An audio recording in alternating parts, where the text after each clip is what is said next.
शिरसी तालुक्यातील केरेकप्प गावातील सुरेश हेगडे यांच्या घराच्या विहिरीमध्ये बिबट्या पडला। विहिरीमध्ये पडून वर येऊ न शकल्याने बिबट्या पाण्यामध्ये तडफडत होता।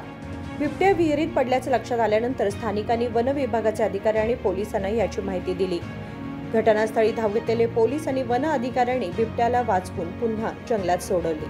ಅಲ್ಲ ಇಷ್ಟು ಉದ್ದ ಇದೆ ಇದು ನೋಡಿ ನೋಡಿ ನೋಡಿ ಇವಾಗ ಅಲ್ಲ ಅದು ಬಾಳ ಹೆಂಗ್ ಹೆಂಗ್ ಬಿಡ್ಕತ್ರಿ ಅವರು ಇದ್ಲಲ್ಲ ಬಿಡ್ತು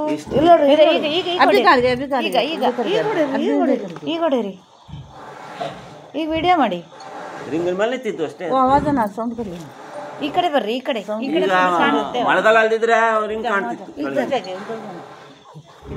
ಇಲ್ಲಿ ಬರ್ರಿ